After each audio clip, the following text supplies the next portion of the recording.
This podcast is intended for mature audiences only. Hello, my naughty friends. I'm Cuckoldress Lexie Meadows, and welcome back to the Cuckold Marriage Podcast. If you've ever been told that cuckolding means the husband is weak, that the wife doesn't really love him, or that this is nothing more than cheating, then pull up a chair because today's episode is for you. The truth is, there are a lot of opinions about this dynamic, but very few people are hearing from couples who actually live it every day. So today, Chris and I are going to be taking on the 10 biggest misconceptions that we hear from friends and social media, even people who are a little curious about what happens behind closed doors. Some myths might surprise you, and some might challenge you in everything that you thought you knew about this. Whether you're here because you're curious, skeptical, or you've been on this journey for years, we hope that you'll listen with an open mind, because the truth is usually a lot more interesting than the rumors. So get comfortable, keep an open mind, and who knows, you may just leave this episode seeing cuckolding in a whole new light. Let's separate fantasy from reality.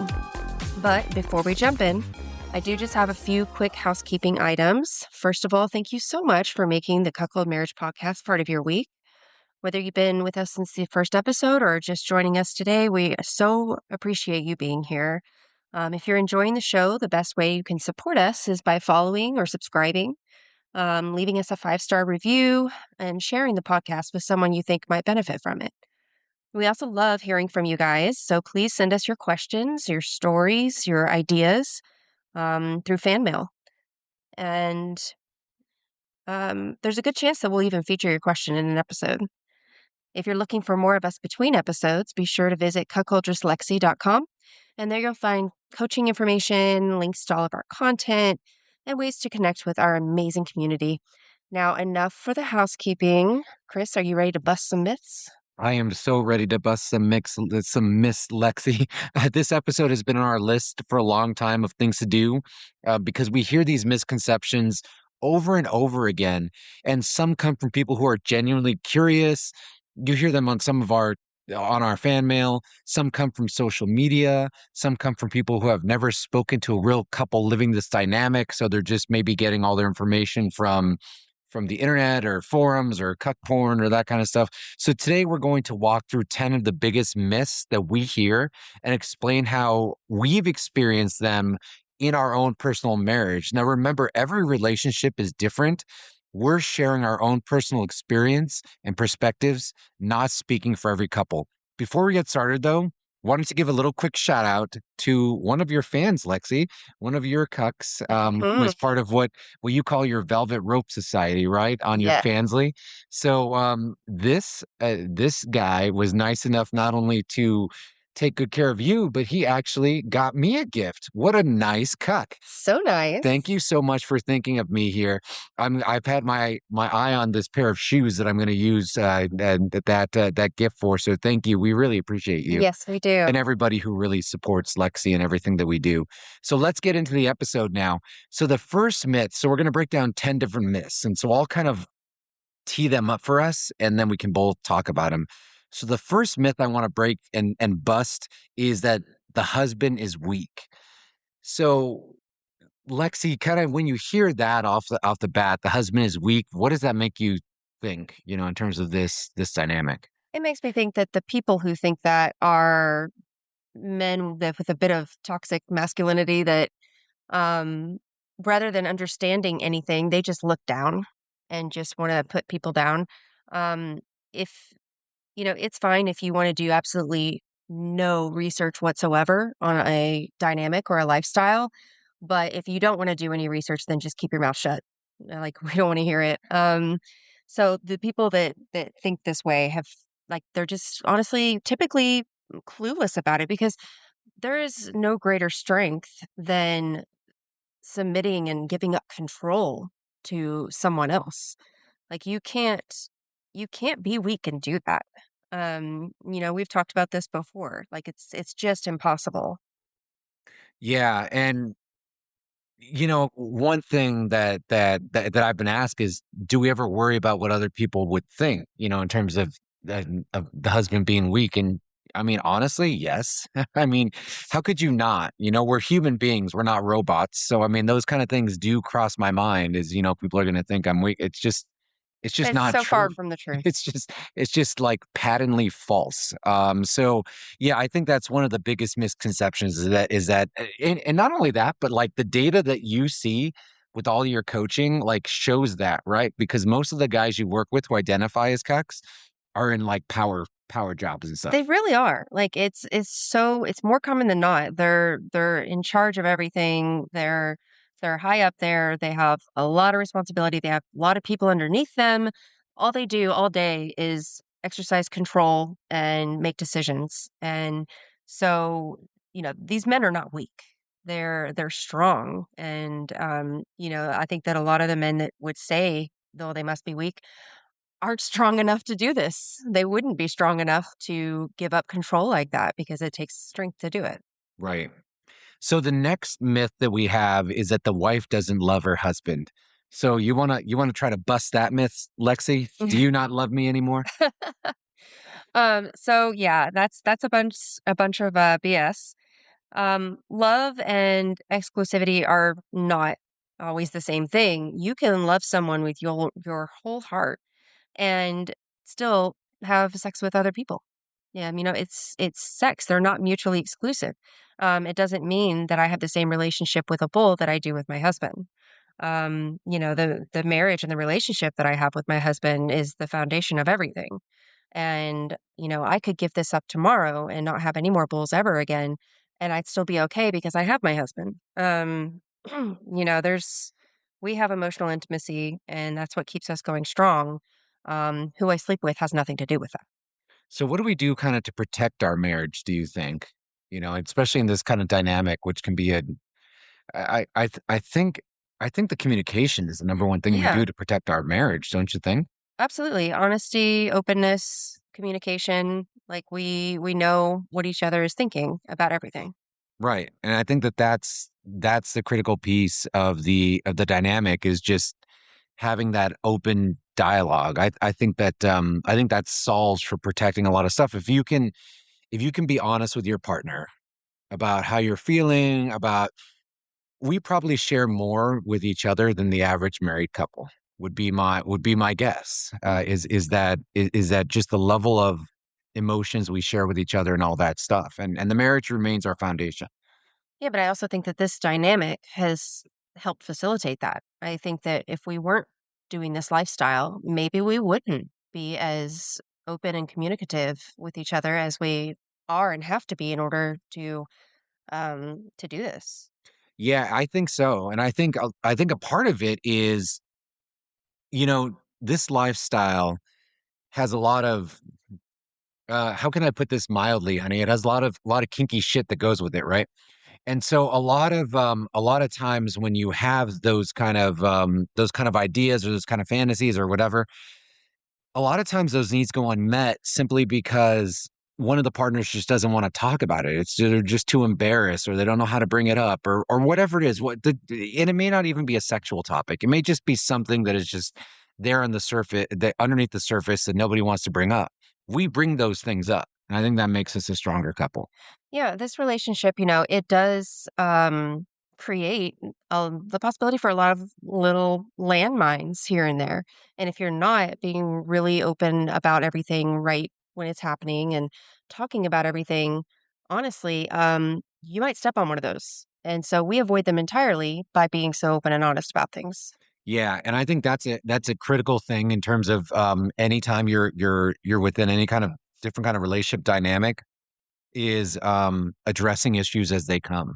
So don't sit on issues because that can create resentment. And in this dynamic, that resentment can come out pretty hard if you don't let it out and really don't share those thoughts.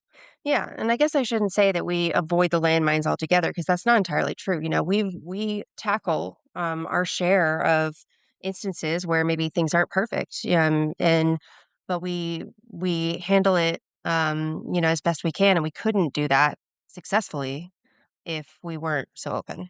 Yeah, completely agree. Next one, myth number 3: the dynamic is purely in the bedroom. Yeah, that's complete bullshit.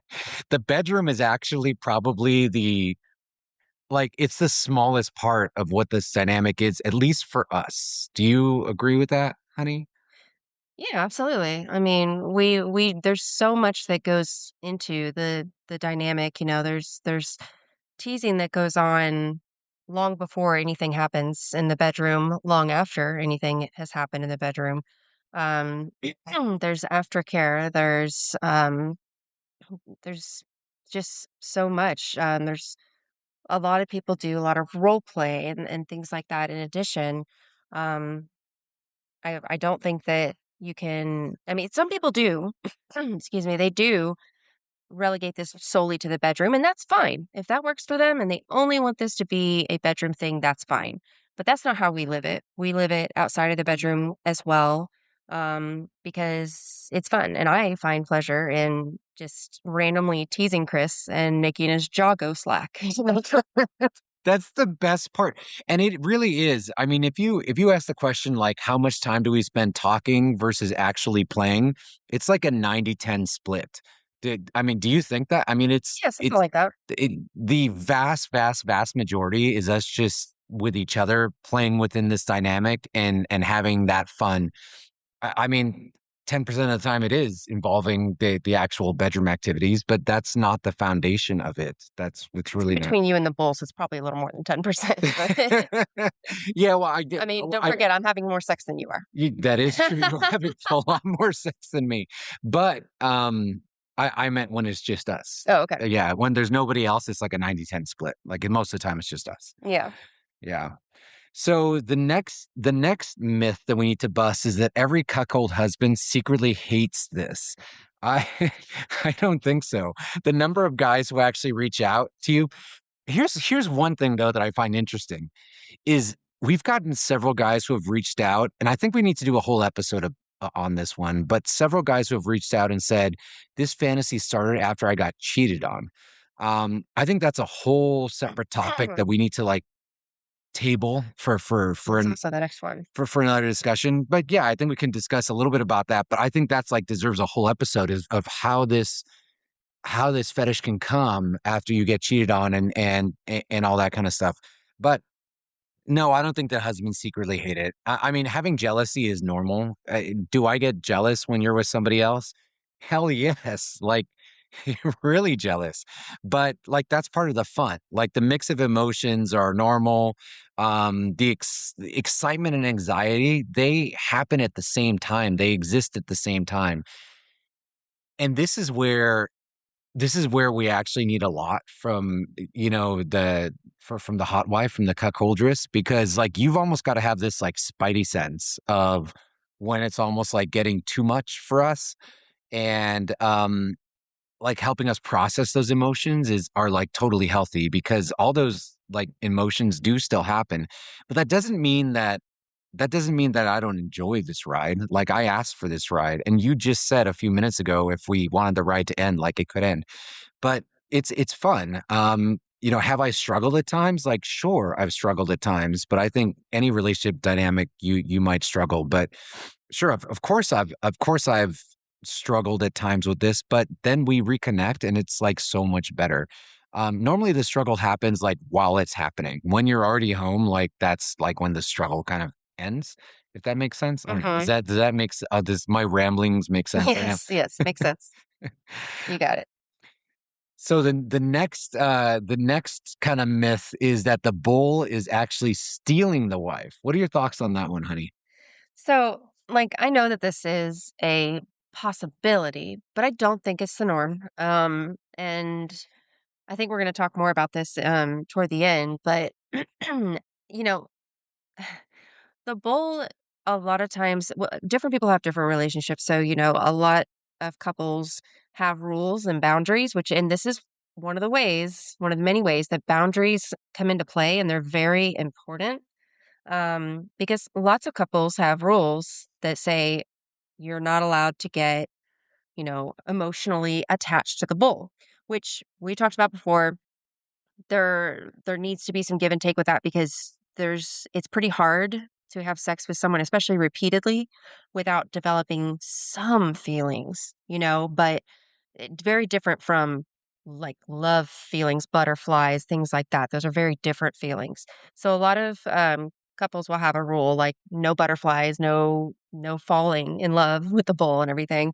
And then there are other couples that are like, "Oh, I want you, honey, to have a relationship with the bull, you know? I mean, that'd be great. I'd love to see that." And um either way is fine if it works for you and your partner, but I I don't feel that a bull can just steal a wife away based on sex.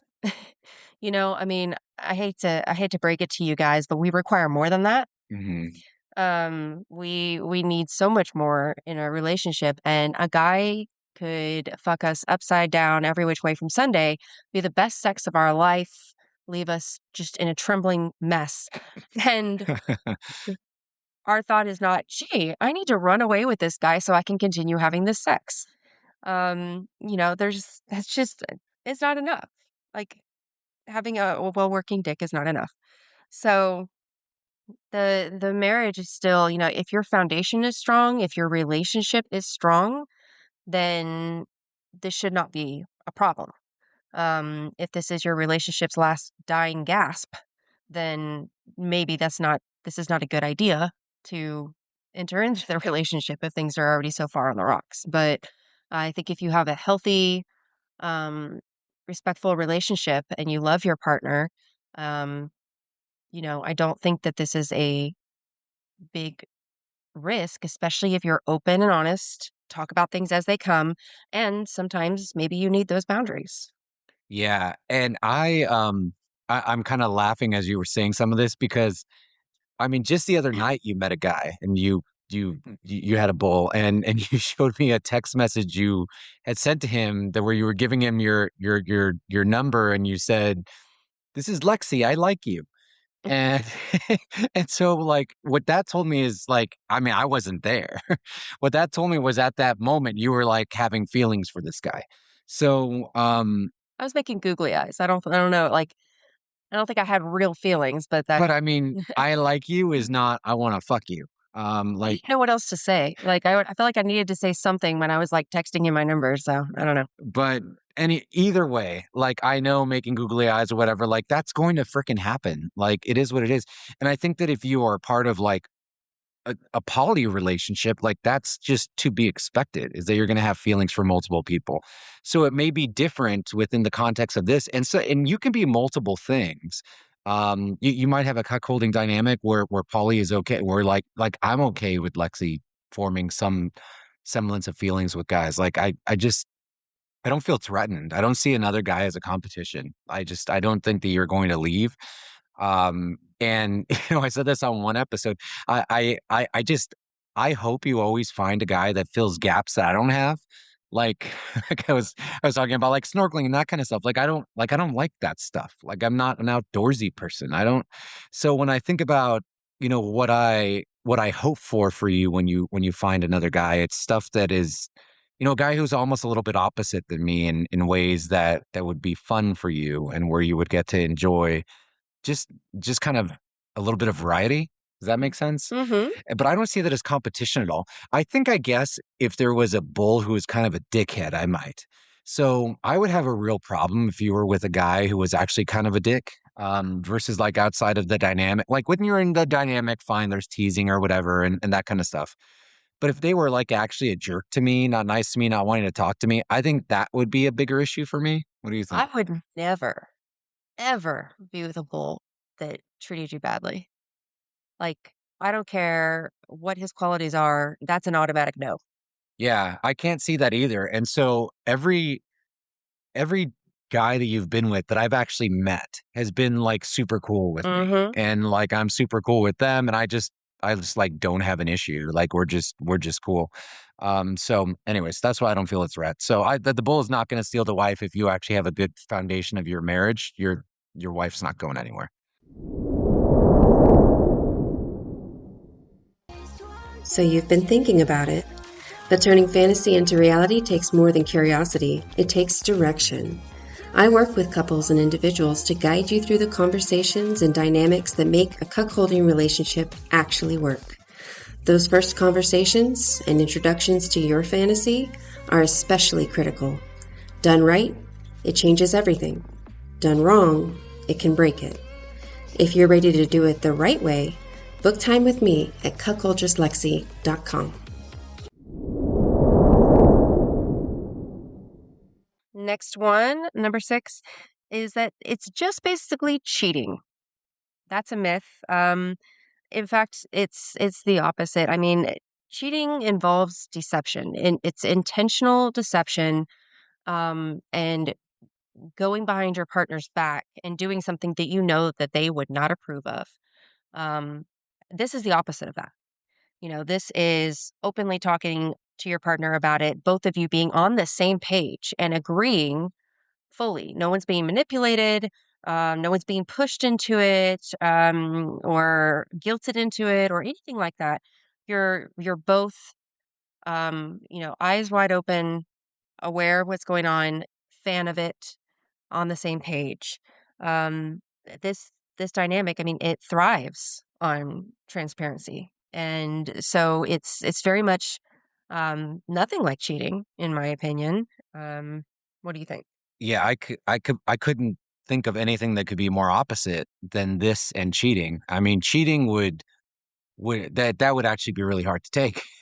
Hey, I could see how somebody could get cheated on and maybe they morph it into this as a coping mechanism. That's actually extremely common. Right, it's extremely common, but I mean, what Lexi and I do is like I don't consider it cheating at all. I mean, you communicate to me. I know exactly what's going to happen. I know if you go out for a night, there's a damn good chance you're going to end up with somebody, and like I'm okay with like I mean, you have the hall pass, so it's not cheating. Like it's just us having fun, and yeah, I don't think it's that at all.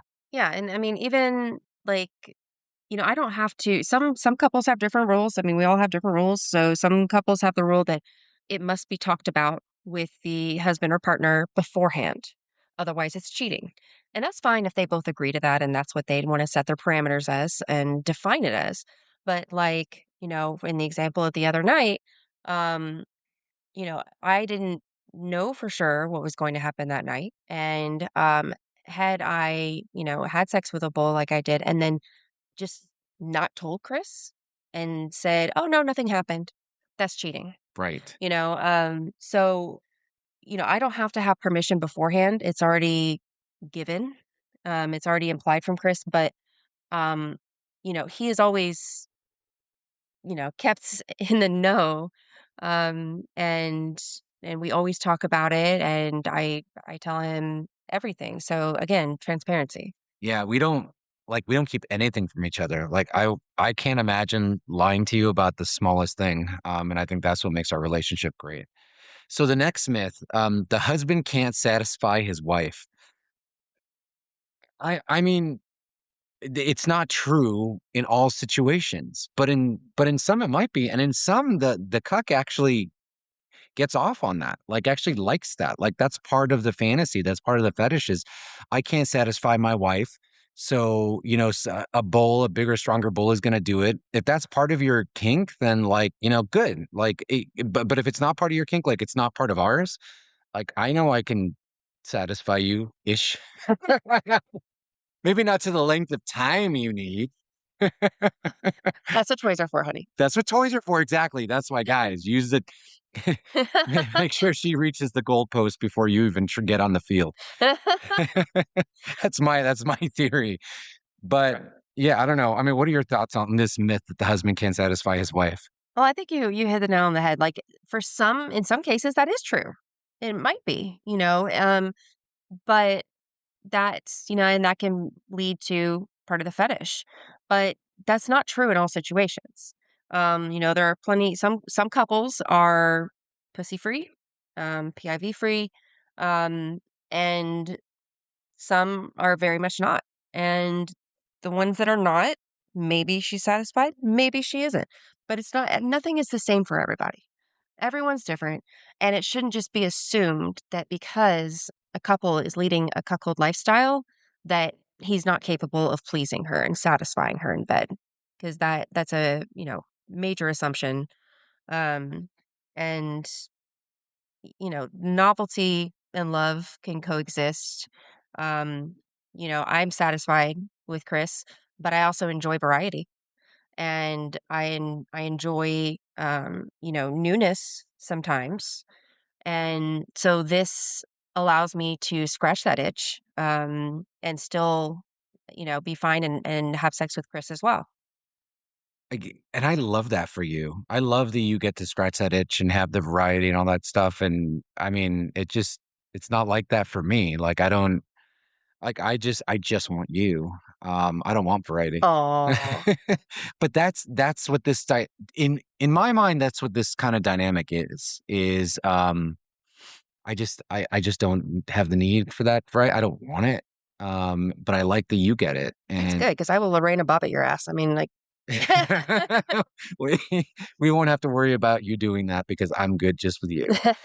Okay, so this is a really big myth that I really want to debunk is that women only do this because men pressure them to do it. What is You talk to a lot of men, you talk to women, you talk to couples. What's your sense on this one? I'm really curious about your thoughts on this one, Lexi. so although it is true that it's usually the man that brings this dynamic to the attention of the woman, that is not always the case. And I have had several clients, where the woman actually brought it up. And, in some cases, the man was like, seriously, I thought you'd never ask. That's the best thing ever. Oh my gosh. And then there are other cases where he's like, I never thought about it, but now that you mention it, hell yeah, that's hot.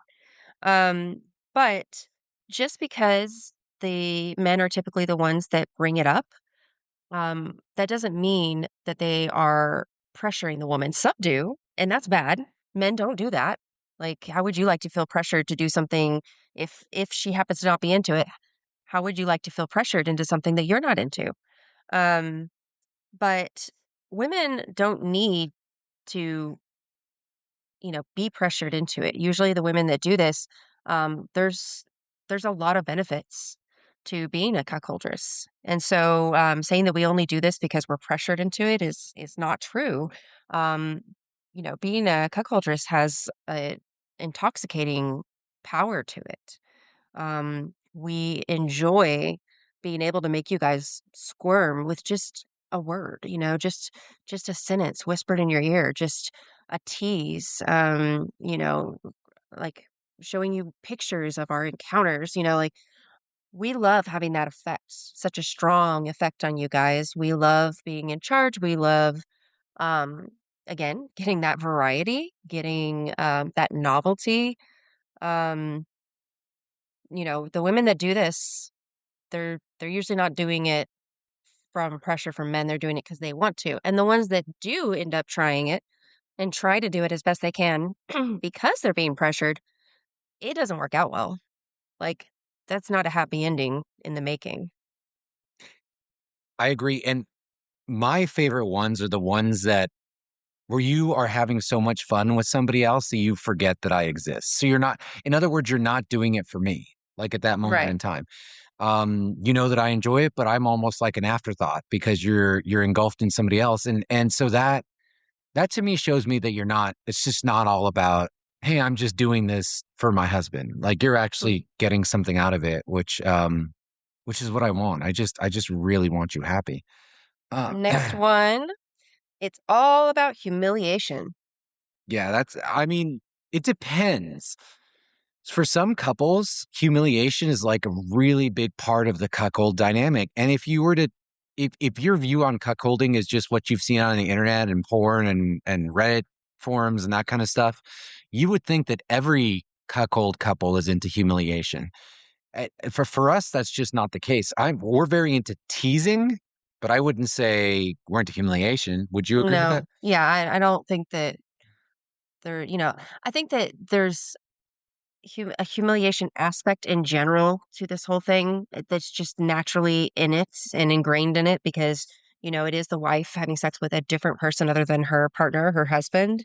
So that in and of itself can be humiliating, but for some couples that's where it stops. There's not the verbal teasing is not humiliating or degrading in nature typically.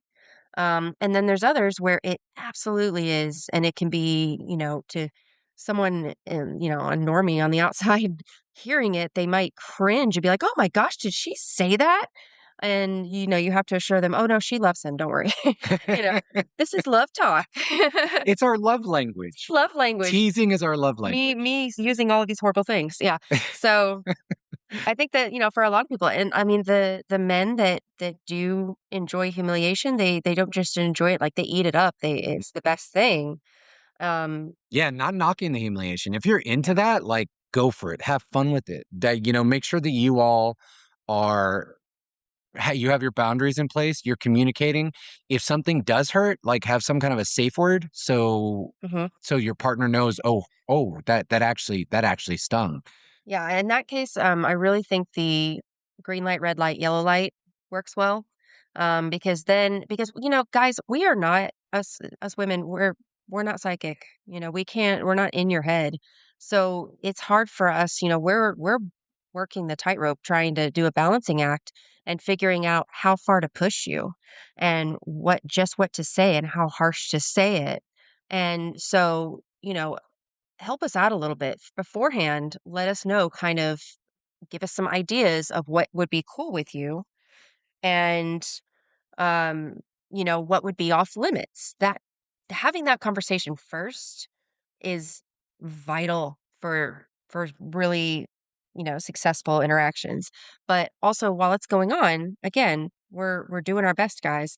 Um, a simple yellow light tells us, "Okay, all right, so you're not turned off by the comment I just made, but I'm pushing it and I'm not gonna go any further with that. I'm gonna back off on whatever it was I was just talking about." Some men love, Small penis humiliation or something yes. like that. Yeah. Yeah, and then, other men absolutely don't. And so when we're not psychic, so help us out. Everybody is different. Everybody is different. And, if you look at, stag vixen type dynamics, there's really like not any humiliation or that kind of stuff with that one, or at Yeah. least that's kind of the more the definition is where it crosses from stag vixen to cuckolding. You add some of these more stuff like the husband is left involved. And to me, that's where we really cross the line from stag vixen to cuckoldress is when I stopped being as involved. Yeah. Like that to me is what kind of separates us, along with like all the teasing and stuff that you do now. I think that's where we changed into this kind of a dynamic. Right. And then, other couples will take it a lot further, and there'll be a lot more cuckolding aspects that push it even further away from stag vixen and just normal hot wife. Right, exactly. So the last one we want to address is the myth: once you open the door, there's no going back. What are your thoughts about that? I'm really curious about this from your perspective, Lexi, because you know you have you have this open palette right now, right? Is that the right way to say it? I don't know if is a palette the right way? I don't know what I'm talking about. You have a canvas you can paint on. That's what I'm looking for. There you go. Canvas, right? You have this canvas you can paint on with basically anybody you want to. Well, like, what are your thoughts? Like, once the door is open, is there any going back? So this can be a delicate one because there's it's not true, but things might never be quite exactly the same. So you have to be aware of that and not enter into this sort of dynamic lightly. Um, relationships evolve and boundaries evolve. Our boundaries have evolved, and most people I talk to over time, the longer you're in this relationship, maybe the rules change a bit and boundaries change a bit.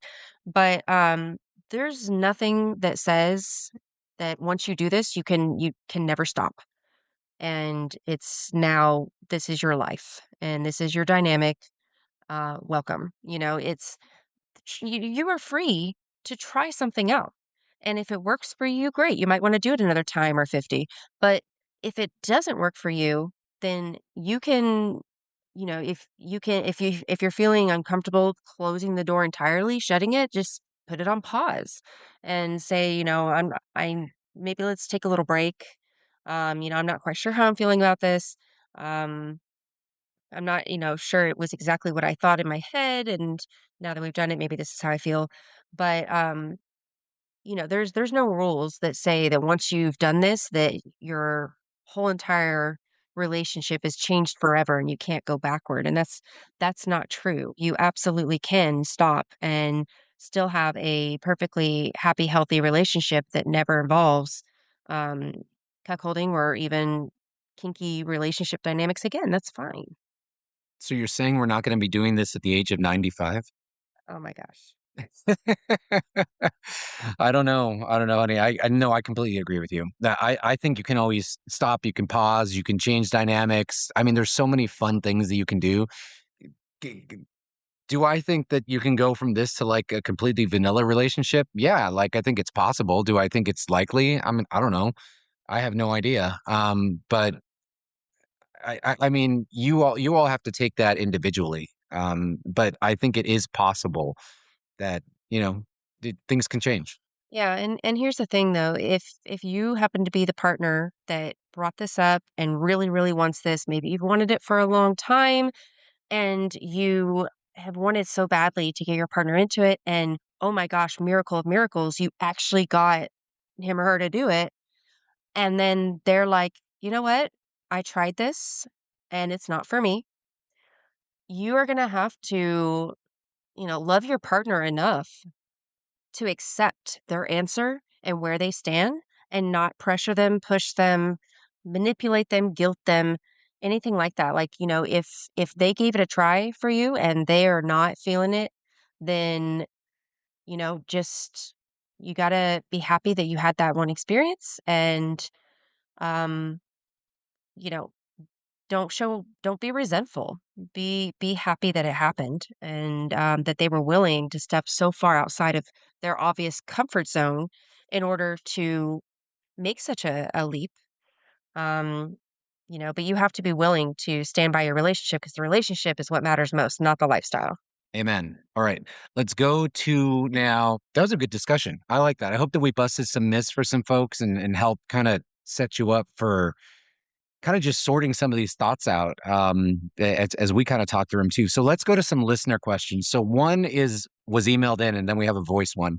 So the first one is, and for some reason it didn't say a location where this person is, but it says, "Love the show. Lexi has a great radio voice. Yes, you do, honey. Would love to hear more about her dates, especially talking about different dick sizes. Okay. Would love to hear about negative aspects of this life, like if she caught feelings for somebody or the other way around. This is a fear that we all have. To this end, love the podcast where Lexi and Chris's friend went to a club and how she kept her word and not fucked the guy. Love her integrity. Keep up the great work." Oh, that's so nice. I've gotten a lot of compliments about that episode, Lexi, and how you kind of kept your word that night. So good for you on keeping your word that night. I know. Much to his Much displeasure. to my disappointment. Yeah, your disappointment, his disappointment. His disappointment. I think the only two people who were disappointed were me and that guy, but everybody else is applauding your integrity. Nice. So okay, so the other parts about that question. Well, I different dick sizes. I mean, it's I've had some really big ones and I've had some not so big ones, but that they knew how to use it, and so that's okay.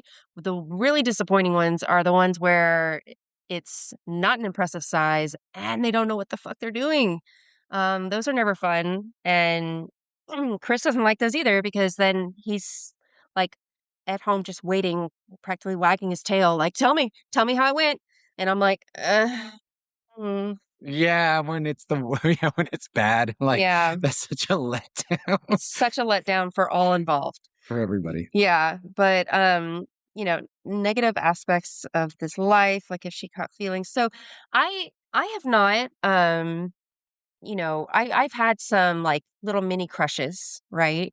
But I have not like fallen for anyone, and I've had some guys get crushes on me, but I don't think that they, loved me either, like it's just I haven't done that and I'm not sure that I ever would. But um, negative aspects would just be, you know, there have been times where maybe I didn't have a great time and I don't really want to see that one again, that person, and letting people down gently can be difficult to do, and I don't like confrontation. And so that's a negative aspect because, it's bound to happen sometimes, we're not all compatible. And, so I've hated, having to like, I'm fine being bitchy when I am cuckoldress Lexie, but, I hate being bitchy just, when I'm letting someone down like that. So that is a negative aspect. I feel bad. Yeah, I haven't seen you. I mean, I have seen you kind of with your. I remember that first guy you had kind of a crush on, and I mean, I thought it was fun. I thought it was cute when you had a crush on him. But I mean, it's also as for my role, it's a little bit harder, obviously, emotionally when you have feelings for the person. But I get it, and, like, I'm cool with it, like, I don't have any issue with it. Okay, the next question is, we got another voice question from that same gentleman from Maine, so let's go ahead and, you might remember a couple of episodes ago, we played some questions from this guy, and so this is a follow-up from our friend in Maine. Thanks for answering my question so fast. That was incredible. And sorry about the assumption unnecessarily on the sex thing. You comment stuck with the cage, being that Chris's cage for a lot of the time. I just made an assumption that he had very little sex, but I bet on that one.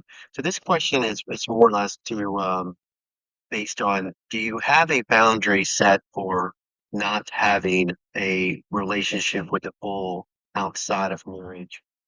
Because I see that like 99% of the time that you're seeing where where the wife has a actual relationship with the bull, and I know you catch feelings and stuff like that. That makes sense, no big deal. But if you actually have the relationship with the bull, like 99%, the cuck gets pushed out. A lot of times they actually even move into the house, kind of thing, and so that or the wife just checks out completely. Just had that question. Thanks. All right. So, I am my first thing is just curiosity. Like I'm just so curious where our friend is getting those statistics that like the vast majority of the time the the wife is running off with the bull because I mean I haven't heard that. And I haven't seen that in my coaching. There are friends who have the same dynamic, Yeah. not like all of them are happy. Like, none of them are running off with the bulls, like, we're in several groups where, like I mean, like I think that it does happen, but I think it's rare. And again, it's because the relationship is on incredibly unstable footing. Mhm. The only time I think I've heard of something remotely like that happening, they were already on the outs. The couple, that was doing the cuckolding, they were already on the outs. Things were not good between them, and so that's the only one I can think of where I've actually heard that. Everyone else it's kind of a, well, bulls come and go, and so they'll have a bull for months or even years, and then that relationship will change. Maybe the bull gets in a relationship of their own, and so now they're not a bull anymore. But, I haven't really seen that, and, I think that if you have the good foundation, if you have the strong relationship and love between the partners, then it shouldn't be an issue. As far as our rules, um you know, Chris has expressed to me that he is absolutely fine and, would be just peachy keen with me meeting a bull and actually forming a relationship, where, we see each other regularly and are more of like a thing, I guess. Um, I have not found someone that I was willing to have that with. Um, so we haven't experienced that. But I mean, am I saying the rules right? I mean, is this Yeah, no, I think you are, and, the other thing that our friend in Maine pointed out here is the bulls moving into the house. I don't think that's happening outside of a fantasy chat room, but or something like that. It seems far-fetched. I mean, maybe it maybe does I happen. heard it somewhere. That's why I'm so curious, Yeah. like, where, um I wanna see it. I wanna know. Like Yeah. that'd be horrible if that was like really happening all the time. But I don't see it. I don't think it's happening. I think this is I think that's a little bit too much cut porn. Yeah, could I see a dynamic, a polyamorous dynamic where that, the other partner moves in? Like, yeah, I could see that in polyamory. I don't really think that happens in this dynamic too much. That's my opinion. And in polyamory, it's not somebody else coming in to take over either. It has nothing to do with pushing somebody out. Yeah. All right. So I love this episode, Lexi. I think we covered a lot of different topics, and there's just so many misconceptions that come from people who have never actually talked to couples living this lifestyle like you or I. So I'm glad we're able to answer these things. And whether you agree with us or disagree, we hope that this conversation gave you something to think about, and we'd love to hear from you. So send us a fan mail. Send us a voicemail if you can. Also, what's the biggest misconception you've heard about cuckolding, or maybe what's the one thing that you believed yourself before you learned more? We want to hear your thoughts about this. Send us fan mail. Send us questions, and we'll get them. We'll get them on air. So until next time, Lexi. Take care of each other, keep communicating, keep growing together, and we'll see you on the next episode. You want to say bye to our fans, Lexi? Bye, guys. Bye.